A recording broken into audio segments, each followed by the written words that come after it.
यह कहानी उत्तर प्रदेश के मेरठ की एक सच्ची घटना पर आधारित है, जिसके मुख्य 3 पात्र हैं: सौरभ राजपूत, मुस्कान रस्तोगी और साहिल शुक्ला। मुस्कान और सौरभ पति-पत्नी हैं। मुस्कान और साहिल प्रेमी-प्रेमिका। इस कहानी में साहिल और मुस्कान दोनों मिलकर सौरभ की हत्या कर देते हैं और उसके शरीर के टुकड़े करके एक ड्रम में डाल देते हैं और बाद में उसमें सीमेंट डाल देते हैं, जिससे उसके शरीर की स्मेल बाहर ना निकले। इस कहानी की शुरुआत 2016 में होती है, जब सौरभ मुस्कान से मिलता है। सौरभ और मुस्कान एक दूसरे से प्यार करते थी और एक दिन उन्होंने शादी कर ली, लेकिन यह शादी सौरभ के परिवार वालों को पसंद नहीं आई। सौरभ मर्चेंट नेवी में जॉब करता था और लंदन में पोस्टेड था। मुस्कान अपनी बेटी के साथ मेरठ में रहती थी और इसी समय उनकी जिंदगी में तीसरा व्यक्ति आता है, साहिल शुक्ला। सौरभ का लंदन में होने की वजह से मुस्कान की नज़दीकियां साहिल से दिनों दिन बढ़ने लगी। साहिल और मुस्कान पहले से भी एक दूसरे को जानते थे और अब भी अपना ज़्यादातर समय एक दूसरे के साथ ही बिताने लगे। मुस्कान चाहती थी कि साहिल हमेशा ही उसके साथ रहे, इसलिए मुस्कान साहिल को यह यकीन दिलाती है कि वह साहिल से सच्चा प्यार करती है और अब वह साहिल के बिना एक पल भी नहीं रह सकती। साहिल पूरी तरह से अपना नियंत्रण खो बैठा था। मुस्कान कहती है, अगर हमें हमेशा के लिए एक दूसरे के साथ रहना है तो हमें सौरभ को अपने रास्ते से हटाना होगा। और इसी दौरान इन दोनों के बीच साजिश रची जाती है सौरभ की हत्या की।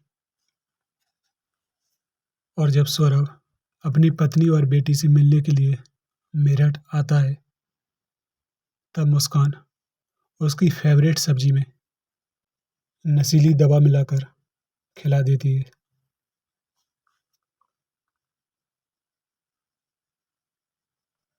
जब सौरभ बेहोशी की हालत में हो जाता है, तो वह अपने प्रेमी साहिल को बुलाती है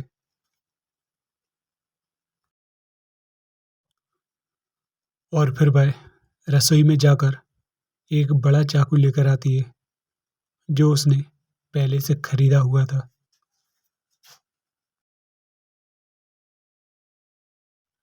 और फिर भी दोनों मिलकर सोच विचार करते हैं कि उन्हें कैसे सौरभ की हत्या करनी है। और फिर उसके बाद दोनों ने मिलकर बेहोशी की हालत में सौरभ पर हमला कर दिया।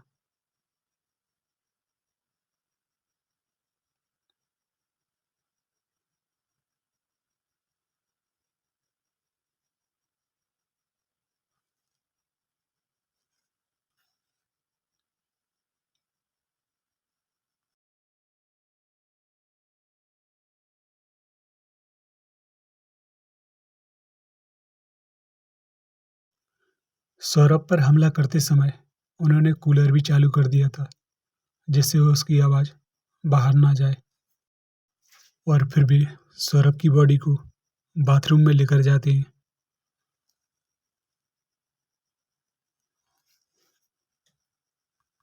और उसके शरीर के 15 टुकड़े कर देते हैं। और फिर काफ़ी सोच विचार करने के बाद साहिल मुस्कान को बाजार में भेज देता है, जहाँ से वह एक बड़ा ड्रम लेकर आती है और फिर साहिल और मुस्कान सौरभ के टुकड़ों को ड्रम में भरकर उसमें सीमेंट डाल देते हैं, जिससे उसकी स्मेल बाहर ना निकले।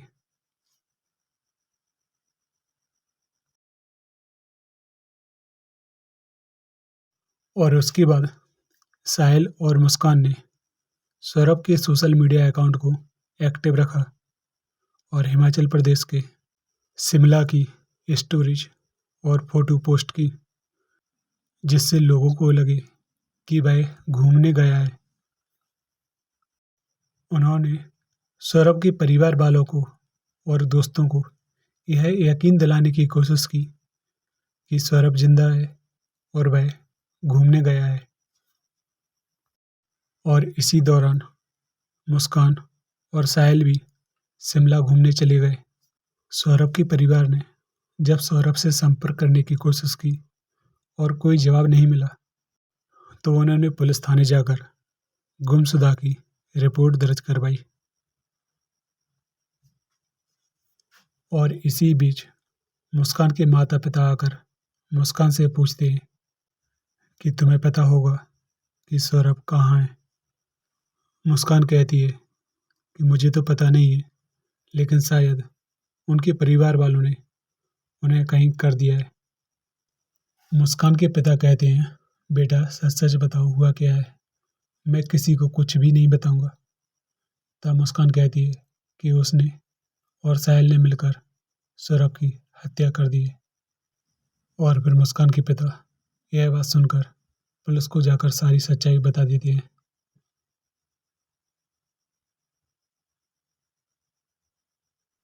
और फिर पुलिस ने तुरंत ही जाकर साहिल और मुस्कान को गिरफ्तार कर लिया और उस ड्रम को भी बरामद किया जिसमें सौरभ के शव के टुकड़े थे।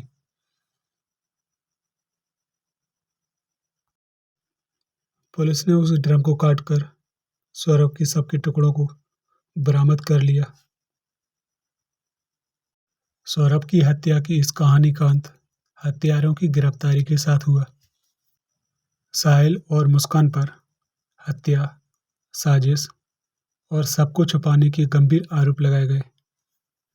इस कहानी से हमें यह शिक्षा मिलती है कि जीवन साथी चुनते समय अच्छी शक्ल पर नहीं, अच्छे संस्कारों पर ध्यान दें।